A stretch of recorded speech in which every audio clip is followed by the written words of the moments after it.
Yeah, welcome back to the Way UK podcast at Big Church Festival in collaboration with the Yes He Is and Justin Brierley.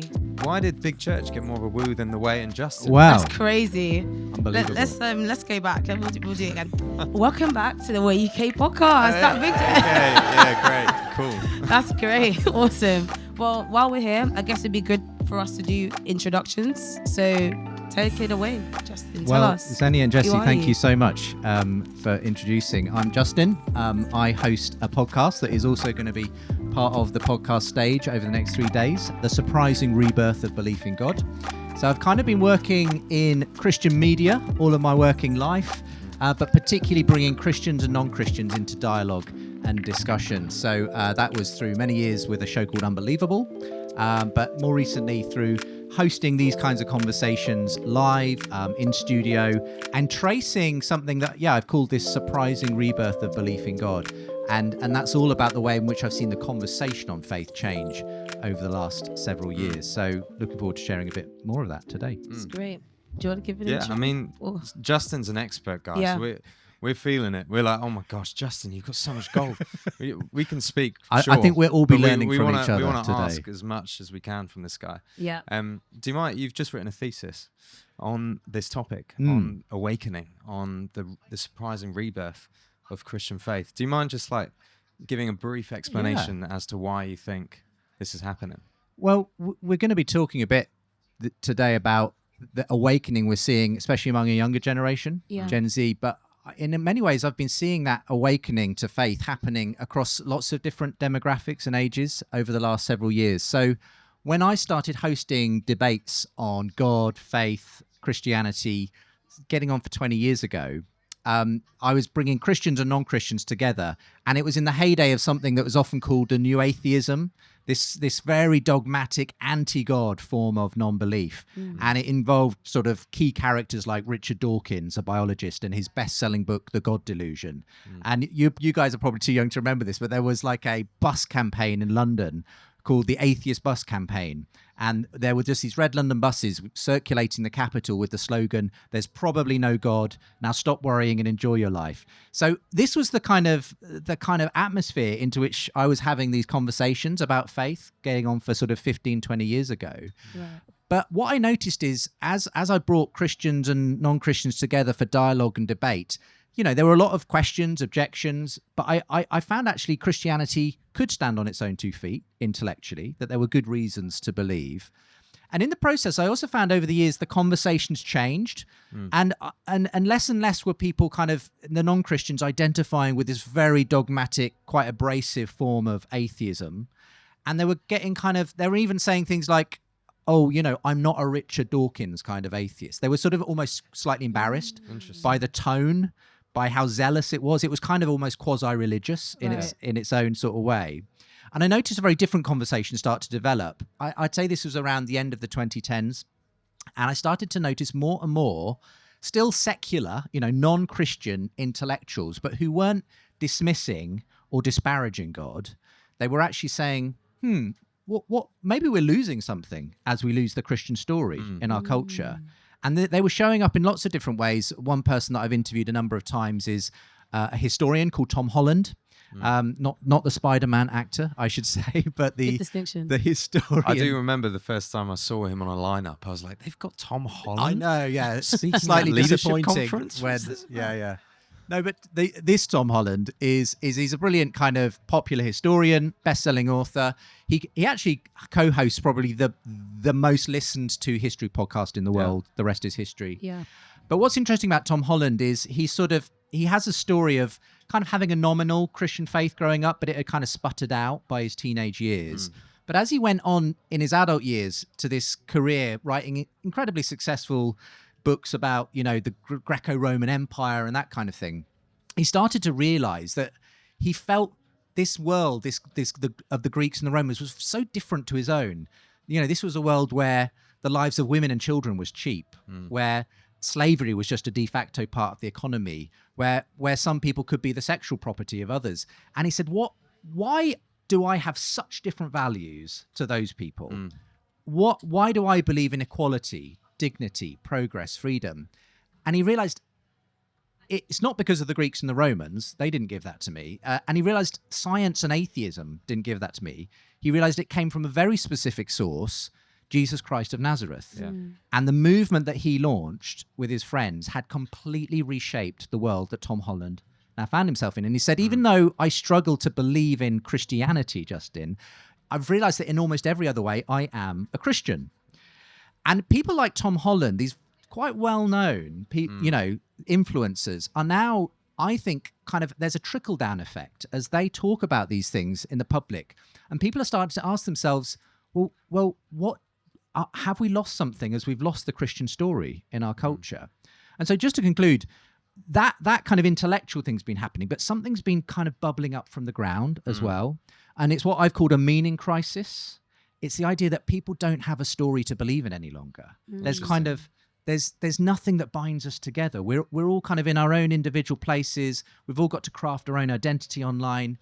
And the story that once gave ourselves meaning, the Christian story, as we've lost that, people are searching for a story, but none of the stories they're putting in the God-shaped hole make sense. They don't kind of fulfill us. Yeah. And so I think this is especially hitting young people super hard because they're the ones who are most kind of, I think, influenced by the challenges of social media and everything. Yeah. And so what I think we're seeing is a kind of new openness to the Christian story again because the other stories aren't working. They're not working out. That's good.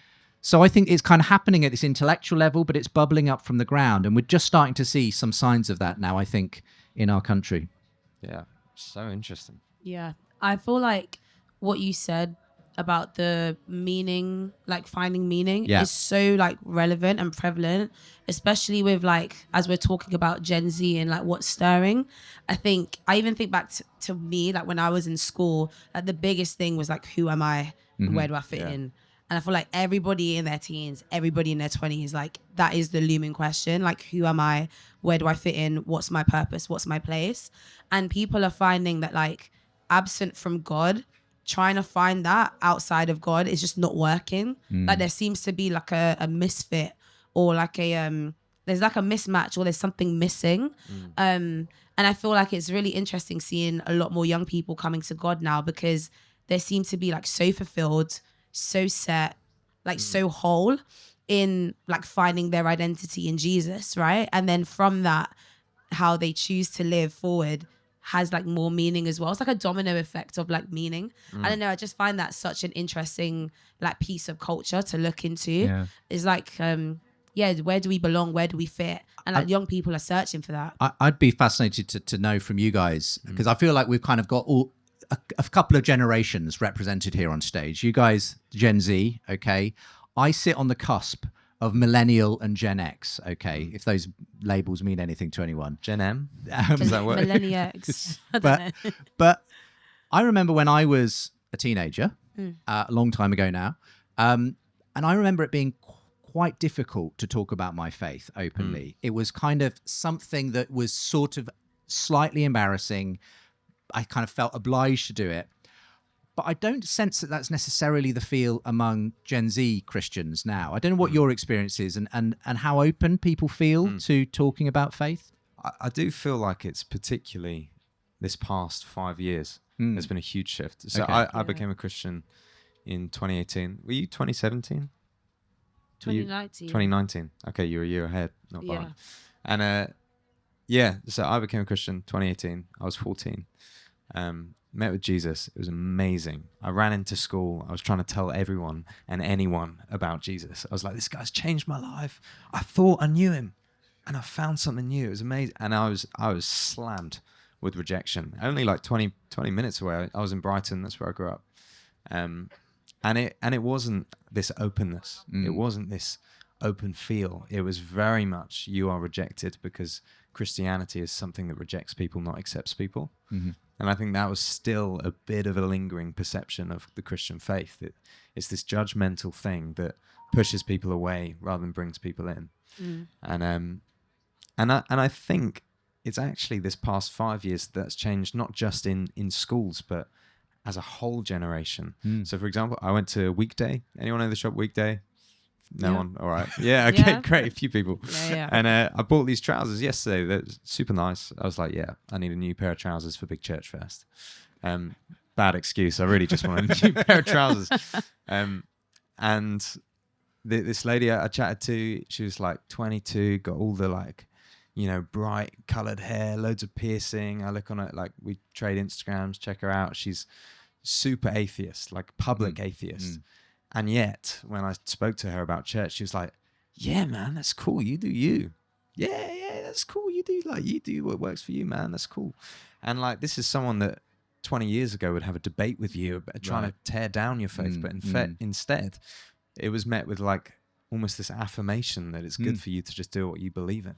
Yeah. And so, but about eight years ago, that would have been a debate with if I was chatting to someone who had that kind of strong atheist belief. But something shifted. And now my brother, sorry, were you going to ask? Well, I was going to say, we'll continue with the story, but yeah, I just fascinated what has shifted. You know, that's the question, I suppose. Well, that's the expert question that we'll get to you in a minute. I'll be the more storyteller. And my brother, who's 15, he's like a bit of a like road man. He's like wearing his tracksuits around like Brighton. It's quite funny. He's so sweet. But then people chat to him about faith. They're like, Jude, like, how's your faith? And he's like, yeah, it's good, man. It's good, whatever. And they're like, you're a Christian, that's so lame. And he's like, don't talk about my faith like that, yeah? And they're all like, yeah, fair, respect. It's like there is something that's slightly shifted in school, but also now the generation that was picking on me are more accepting, which is really interesting. Yeah. Can you name any change, Xenia? I was thinking, and I was like, I feel like we're in this era of like truths. Like, I don't know if anyone like picked up, maybe like 5, 6, 7 years ago, this whole like your truth is your truth, or like, oh, like this is my truth. Like truth has become this like, I don't know, this like kind of airy fairy word where like you can grab truth over here and you can grab truth for like, oh, it works for you, that's your truth and stuff. Like I think people are more open to the fact of like multiple ways, and like people are not so like dismissive of this is the only way we do things, this is the only faith you can have. Like people are more open to exploring other pathways, because I guess truth is like there's something to do with truth. I don't know how to articulate it, but I think people are becoming more open-minded and less like this is the only way. It's like actually maybe there's some truth in that, and then they explore it and they're like, wow, this is it. I don't know. Yeah. I know exactly what you mean. I think there is a bit more of an openness. I think in a funny way, what I described earlier, this new atheist moment in our culture 20 years ago was actually quite close-minded. It was like, you know, if you believe you're an airhead, you're kind of delusional.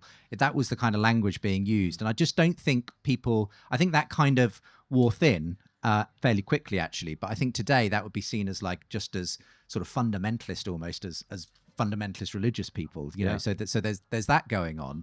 I think also among, you know, where I'd say I've seen the real difference with Gen Z is, as I mentioned, the pressures that social media bring, I think is not insignificant here. And there's a degree to which, unlike any other previous generation, Gen Z have had to kind of live their lives in the public spotlight far more than I did when I was that age. I could make my mistakes and it wasn't sort of spread all over the internet, if you know what I mean. But now you live kind of under this public spotlight where you kind of have to craft an image, curate a kind of an identity in these online spaces. And that, I think, is actually really pressurizing for a lot of young people. It can be actually very burdensome. And I think it does partly sort of contribute to the mental health crisis that we know is kind of underway among Gen Z. And I think for me, it goes back to this thing of people are all looking for a story to make sense of their lives. And like I say, the Christian story is a story that sort of made sense of people's lives for generations. It was a story with a beginning, a middle, and an end. The beginning is God made you. You're made in God's image. That gives you infinite worth and value. And the middle is, even though life is tough, God's come to be with us in person, to share that life with us. And through his death and resurrection, Jesus kind of shows us that there's an end to this story. There's a hope. There's a future. Yeah. And that story has kind of, whether people explicitly realized it or not, I think given a kind of a sense of meaning and purpose and identity to countless generations before. But as that story has been, if you like, sidelined in the West, what's filled the space? Because it's not that people can just bounce around chaotically, not believing they have a story. We have to kind of believe we live in some kind of a story. We're kind of, the psychologists tell us we're story-driven creatures. But the problem is people are putting in all kinds of other stories, maybe about gender and identity, maybe about political mythologies on the right. All these stories kind of people try and put in that hole, but it doesn't fit. None of it fulfills. And in fact, they all clash up against each other and create these culture wars. And so that's why I think you're being left with a generation, especially of the youngest generation, who are kind of so exhausted and confused and distracted as well by all the demands of what social media and technology brings, that it kind of leaves them actually desperate enough for something else, for a different story. And so the ones that I see starting to be attracted to faith, to church, are the ones who have kind of said the secular promises of technology and science and whatever, they just haven't worked out. Yeah. So I might just try this thing that my grandparents or even great-grandparents used to do, and they're often, I think, very surprised, because the other factor is a lot of kind of the slightly older generations, the millennials, the Gen Xers, I think they had enough Christian culture and upbringing to kind of be able to almost be inoculated against it. It's like when you're given a vaccine, it's usually you're given just enough of the disease to kind of stimulate your body to reject it when it comes back. And I think that's the way it is with a slightly older generation. They think they know church, they think they know Christianity, and they've said, no, that was a childhood thing, I'm done with that. Gen Z haven't been in church, basically. Yeah. They don't know anything about Christianity. And ironically, that makes them more open. They haven't got the baggage. So they're kind of willing to give it a go, because why not? So I think part of that, I don't know whether that speaks to you guys. No, totally. It's like, it's what you said. I heard someone say the older generation had enough of the beauty of the gospel to think they understood it, but not enough of it to fall in love with it and to let it actually change their lives. It's that. I mean, that's a fancy science word. Inoculated, is that? Yeah. Well, I'm stealing that from someone else, I'm sure. But this idea that, if you have just enough of something to think you know what it is, you can then safely reject it. But I love it. I've met so many people, and I've interviewed some fascinating people who've gone through that, thinking I grew up with, Christianity at school, and they thought, that wasn't for me. But when they return to it actually as adults in a kind of more searching, inquiring mode, they suddenly realize, I never really understood this. Yeah. It's different to what I thought it was. Yeah. And another thing, sorry, you can go in No. In a minute. What you're going to say, I don't know if it links. I might be saying something completely different, but I think you talking about like the cultural aspect of Christianity like is an important conversation, because a lot of people will like grow up in church, or like grow up in kind of like this Christian thing. They know the moves to do, to sit down, genuflect, whatever the thing is, what Christian songs to listen to, and like kind of have a relationship with Jesus, like kind of know the popular verses, and that's kind of like my faith. But I think we're finding with Gen Z, like that's not enough. Like like almost like a surface level like understanding of how we operate as Christians just isn't enough. Like there has to be like some more substance. And I think like sometimes in the past, or growing up, how I found was like you kind of had to fall into this certain type of mold of Christian, otherwise like it doesn't work for you. Whereas I feel like with Gen Z, like they're exploring the like deeper, like what does it mean to have a relationship with Jesus? And when you have a relationship with Jesus, you realize actually the gospel is a one size fits all message. Like Jesus died for everyone, including me, with how I find myself right now.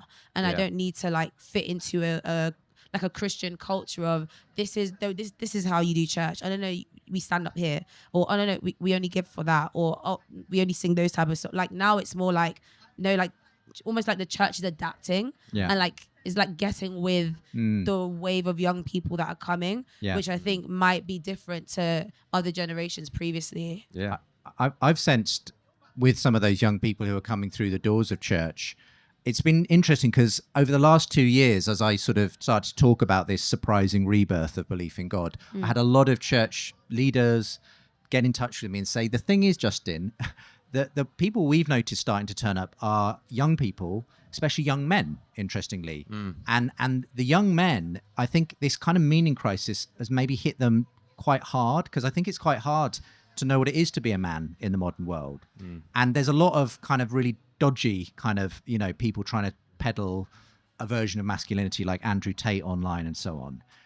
But I think a lot of a lot of young men have kind of realized there's a much better version, and it's found in Jesus Christ. And so it's very interesting. If you look at some of these statistics that have come out recently, the Quiet Revival statistics from the Bible Society, this extraordinary change that they've mapped. They did a first survey, very big, wide-scale, credible survey in 2018 of church-going, basically, and religious habits. And it was kind of what you would expect, very low, generally, especially among the youngest age demographic, 18 to 24-year-olds, around 4% going to church somewhat regularly. They did it again 6 years later, just last year, 2024, and those numbers had shot up dramatically, so much so that they didn't publish this research for a while because they needed to double check it and cross check it because they were so surprised at this leap. But among that specifically 18 to 24-year-old group, it had gone up to 16%, so it quadrupled in the space of 6 years. That's saying crazy, they were going to church. And interestingly, among young men specifically, even more, it was 21% saying. Whoa. Now, whether we're seeing that kind of realistically in our local churches is a slightly different question, but it shows that there's been a sea change in the way young people start to think about religion and the idea of going to church. It's something's quite dramatic has happened. So there's been this kind of, and so I was fascinated to get hard data to kind of back up what I felt I'd sensed was happening in the culture up to that point. I mean, Big Church Fest is sold out. Yeah. I think that's the first time ever that it's sold, and it's like, oh my gosh, this is such a good representation. It's pretty cool. It is, and I'm hearing similar things from other festivals this summer. Just so many people who want to get involved, and I don't know. I think there's something. A lot of these young men who have been turning up at church, they've got a Bible in their hands. They've never been to church before, but they've maybe heard from an online influencer that if you want to get your life sorted out, if you want to kind of beat your addiction to porn, if you want to get some meaning and purpose in your life, if you want some direction or whatever, try Christianity, try reading the Bible. And so they're literally just going and buying the Bible and without even being invited, turning up at the door of a church saying, someone told me I should try this. So I'm really encouraged because the funny thing about this is it's not some great evangelistic program that the church has created. Obviously, it's great if we have welcoming and, engaged churches for people to find but actually it's something God's doing outside the walls of the church that's actually bringing people to the church. And that for me is very exciting because it feels like something's flipped at that point. Well, it's like I think it's like the decision paralysis thing. Who hasn't had lunch yet? Give me a little wave if you haven't had lunch. Okay, this is for you.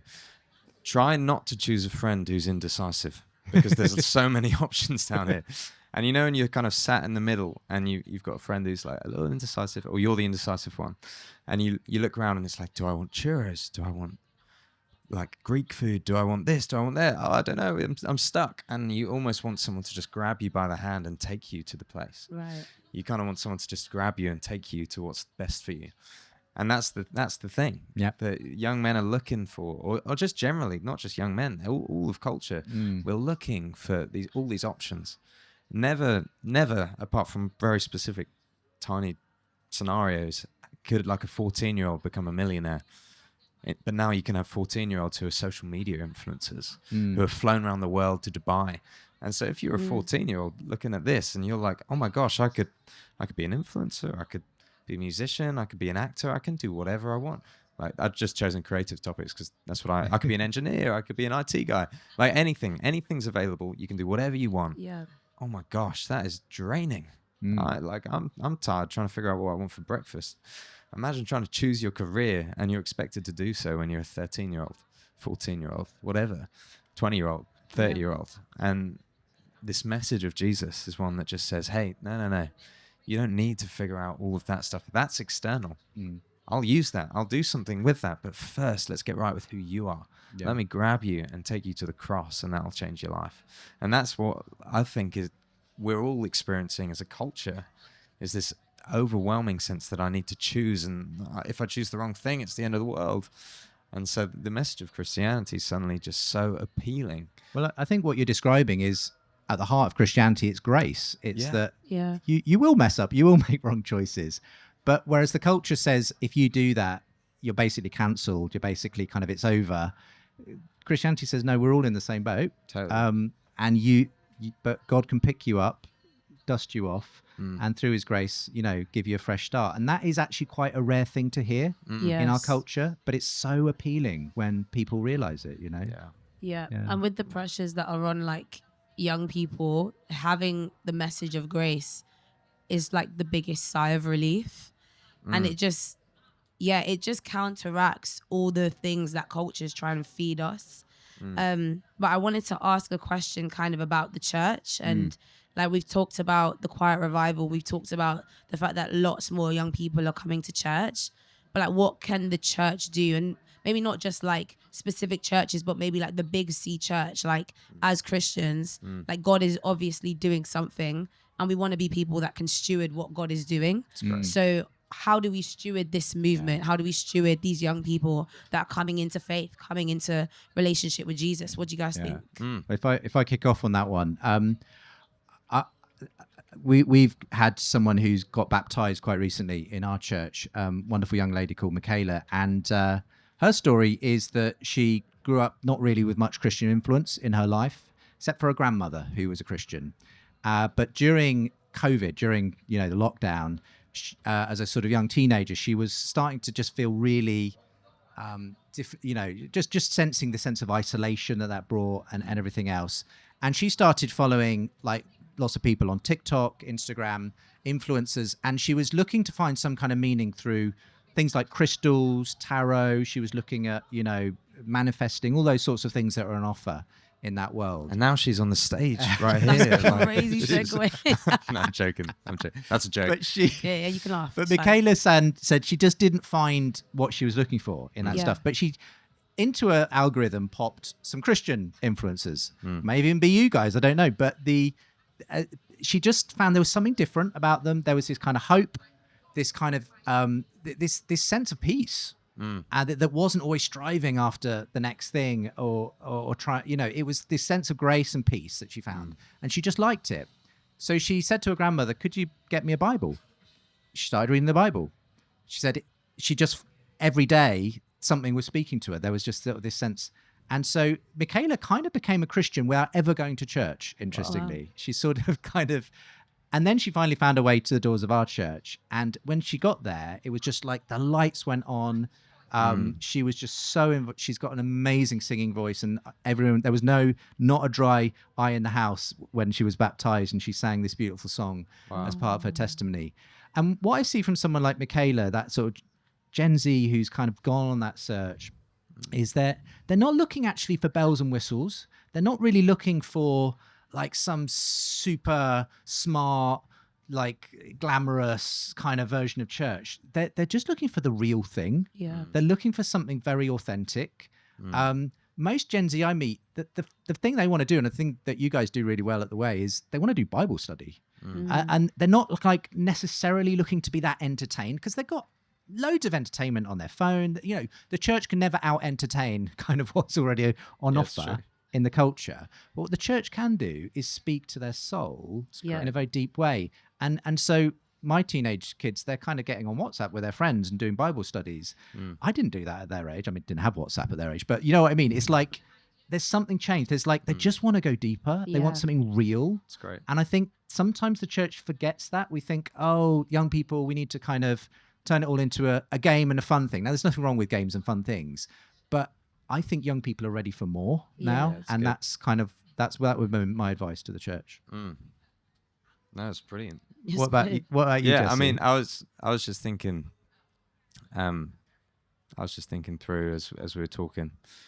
It's good to try and listen to God and try and have a bit of a prophetic edge. We're about to do a Q&A section. Yeah. But just the influence of culture, which doesn't preach grace.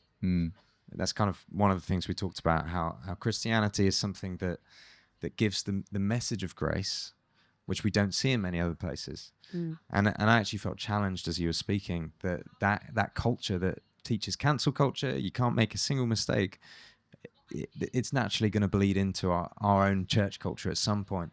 But just if you sat down, if you're listening, if whatever, and you just actually for a while have felt like you can't make a mistake, or it feels like grace has felt distant and God has just felt like this people, you need to please him all the time. Actually, I feel a bit of a challenge from the Lord to say God's grace is for his church as well. It's for his Christians. I don't know if you've struggled with some of the topics we're talking about not feeling like you belong, not feeling like you can mess up. But actually this thing that we're talking about, this Christian faith, God's grace is also for all of you. Good. Yeah, that's just what I wanted to say before our little Q&A section. We're going to have a roaming mic. Yeah. That flew by, that 30 minutes. It did, didn't it? Wow. Flipping heck. Thank you for listening. So Thanks for listening. There's a bit of a grid. We've been going to do a little roaming mic Q&A thing. So if you've got any questions that have stirred on your heart a little bit, something you're like, oh, I actually really want to ask this question, or we've got Justin here. He's amazing. Oh my gosh, I want to ask him this. Now's your moment.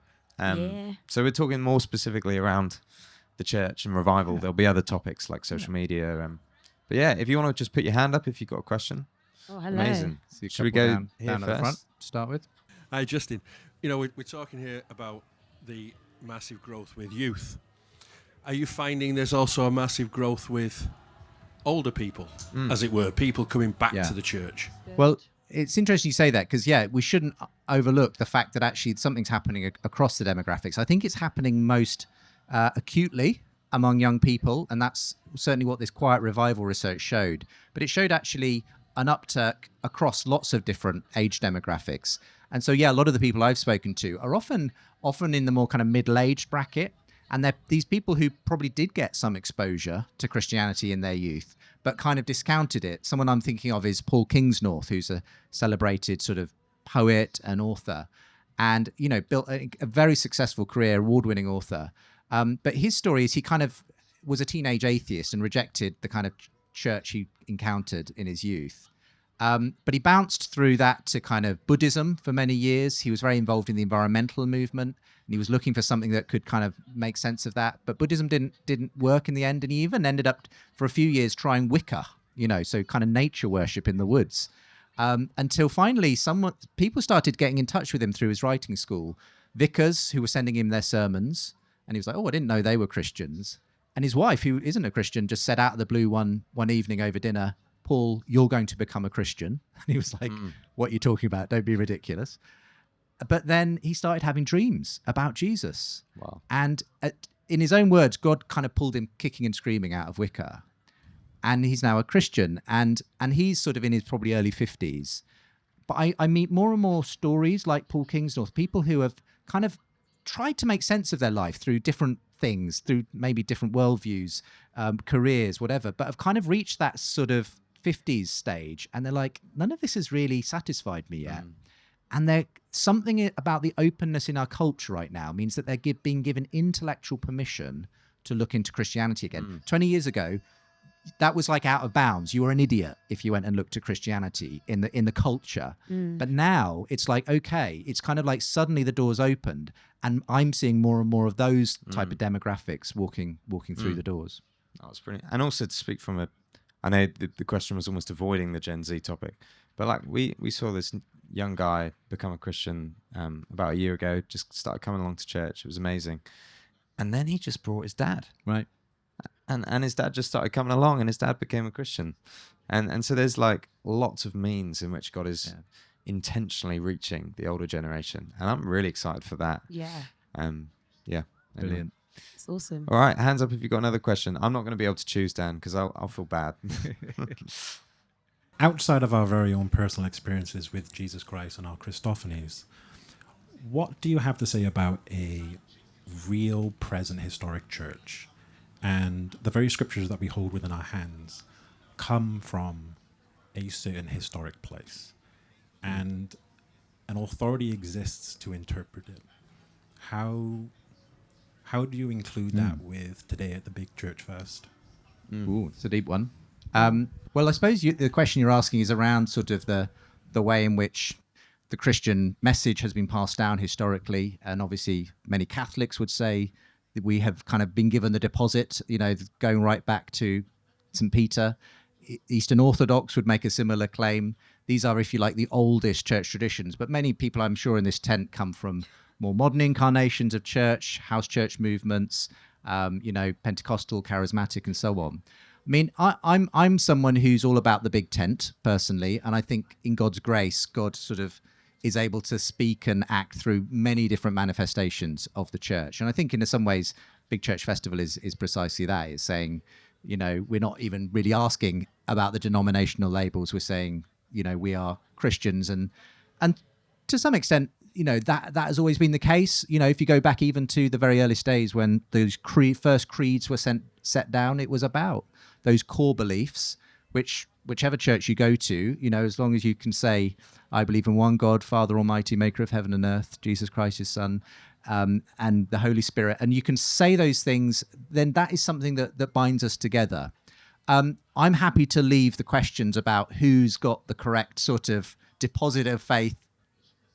I'm sort of, it's interesting, but right now I'm just excited to see that this is actually happening interestingly across lots of different church denominations, this awakening. But interestingly, those ancient ones, the Catholic, Eastern Orthodox, they're seeing a huge uptick as well. And I think that's because people are sometimes gravitating towards something that feels like it's got roots and goes back a long way. So I'm all about that, but I believe God can speak through the fresh expressions too. Oh, so exciting. Good. That was great. Thanks for that. Well, I mean, do you want to talk about your experience growing up at all? Or? Yeah, I can a little bit. I was raised Catholic. Shout out to the Catholics. And then I kind of fell away from faith. Oh no, yeah, Catholics, it was so crazy. dry, wasn't it? I was actually being genuinely sincere. She's being honest, guys. You got to. Yeah, shout out. And I think, in my upbringing, the kind of more structured approach to prayer, or even church and the whole language of sacraments and stuff, it made me see church as this really holy space. I had so much respect, just borderline, just foundational respect for Jesus. I was this thing is really, really sacred. But I think what the difference that I'm seeing in those worlds, and maybe this is just down to my own personal experience, was growing up, I didn't have a lot of on fire Catholic friends. And so it was kind of hard for me to keep my own fire as a believer. But now that I'm in the Protestant world, I fell away from faith for a bit, came to Christ at 17, and now I'm at a non-denominational church. But I feel spaces like this and what we're seeing now do the Acts 2 model of community really well, prioritizing fellowship, gathering together, breaking bread, really having deep wrestles about, okay, what do we actually believe and how do we live this out in our 2025 context? Because newsflash, the times of the Bible and the times now look very different, but those conversations of how do we apply it are so important. And I feel in spaces like this, we're actually doing that. And half the battle is just figuring out how to get on the same page. And when we figure that out, I feel we live it really, really well. So yeah, that's my contribution. And it's recognizing that God doesn't like disunity. Yeah. At all. Yeah. He actually just loves his bride. He loves his people, and he loves everyone. And he's desperate to bring unity. And that will look complicated at points, and it has in the past, and it might do in the future. But the joy, as you said, is that there is this general thing where every denomination, every church sector is seeing this bubbling thing, seeing this big, rise of interest in Christianity, no matter what denomination it is. And that's what's really interesting, is there is a unity within the different churches, which is people are hungry for Jesus. Yes, so that's pretty cool. Yeah. Great. All right. Go for another question. Can we do one more? That'd be great. Oh, man. It's so tricky. Dan, you got to choose again. Pressure's on you. There he goes. I was really interested in what you were saying about the inoculation effect, particularly linked to how we experience Christianity in schools. I just wondered what you would suggest we could do differently in schools to avoid that vaccine. It's a great question. I want to say this firstly. I'm not at all against church being in schools. In fact, we're going to be having later on this afternoon a conversation about how church schools can do church in slightly out of the box ways. So do come back for that if you're available. And Andy Wolf from the Church of England's education department is going to be with us. But I think there's a really incredibly valuable place actually for kind of just putting a bedding in some core Christian concepts or just bits of the Bible. Obviously, that only tends to happen now in church schools. It's far less opportunity for that in just mainstream state schools. But I think it is still valuable. There's something about having some of that to almost draw on later on in life is actually really important. The danger is that people do go away and think that's what Christianity is, that kind of Sunday school associations or whatever it might be. I think the only way to counter that at that moment where they're receiving is the hope and prayer that the people who are passing on that information are not just doing it as a matter of quote unquote education, but there's something about their lives that says actually this is meaningful, this is real. And for me, one of the good things in a sense about the fact that we've gone through a period of, if you like, nominal Christianity kind of dying away to the point where most people who are in church on a Sunday are there because they really want to be and they're passionate about this, is that actually there's an opportunity for something new to grow. And as those Christians who have a real passion for God and Jesus go into those spaces now, actually they may be presenting it in a little bit of a different way to the way it was 30 or 40 years ago when, you and I were growing up. It's really good. I think also, like, just to touch on, like, I was having a conversation with my friends about this the other day, but like there are certain things in life that you're forced to do. Like, you have to go to school, like, newsflash, whether you like it or not. You have to be there. And like, as we're like getting more into like our faith, we realize that everything in life is an opportunity.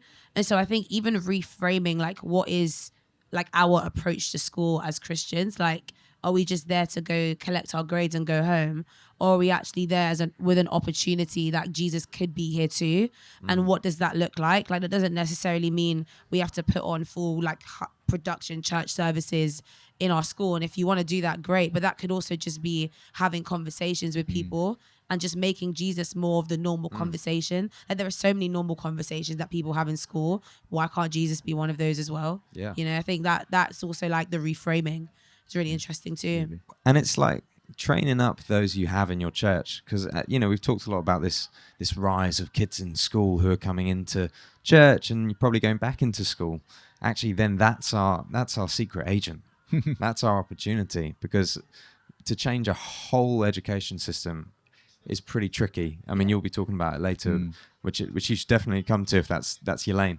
But I remember, my religious educator, my RE teacher, he wasn't a Christian. He wasn't anything. It was a job.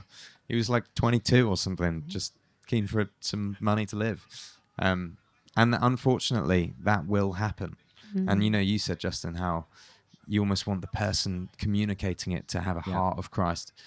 That's amazing. That's an ideal, but it's not always going to be the case. Yeah. Like, there's going to be teachers like mine who told 14-year-old me that Mary Magdalene was Jesus' lover. Right. And I'm like, what the heck? That's not what I taught. Where did you get that? Yeah. Like, there will be situations like that, but that's where we have to disciple those we have in our youth groups, in our church, and actually encourage the challenge and the open conversation in our schools, so that when moments like that happen, the likelihood is there's going to be one or two Christians in the class. If this is growing, if this is rising, as we've said, there will be one or two Christians in the class. And so for them to just stand outside the door and be like, hey, what did you think of that? Yeah, you see, I'm a Christian, but flipping heck, that was nonsense. This is what Jesus actually is. And so it's almost training like the kids we have to go back into school rather than trying. There's two ways to become the next generation of teachers as well, whose faith can shine through, when they are teaching about these issues. Yeah, I agree. And in a way, I'm an eternal optimist. I think we've been through a period of secularization, but God's doing something new. And I think that's for me, that will spread out in all kinds of ways, through education, through the culture, through entertainment, arts, science. I think there's all kinds of different ways in which people are going to start to... hello, I'm being attacked by a plant. Demonic attack. No, it's not. The plant doesn't want me to share Jesus. As I say, I think there's an opportunity here, and God's doing something new. So, thank you for rescuing me. That's right on time, because we've hit our our time limit. Someone has just handed me a copy of my book, The Surprising Rebirth of Belief in God, available in the book tent, I assume here, somewhere on site. So if you want the deep dive into what we've been talking about, that's the book to get. Thank you so much, Justin, for thank you guys. giving up your time talking to us. Give us a little round of applause. Thank you so much to Jess, he is as well. I'm And Xenia. thanks, Jesse. And yeah, we're going to be doing more podcasts throughout the next few days. So stay tuned, stay locked in, look at your schedules, see what's happening. But yeah, thank you guys so much for being with us and asking great questions too. We'll see you in the next one. Yeah.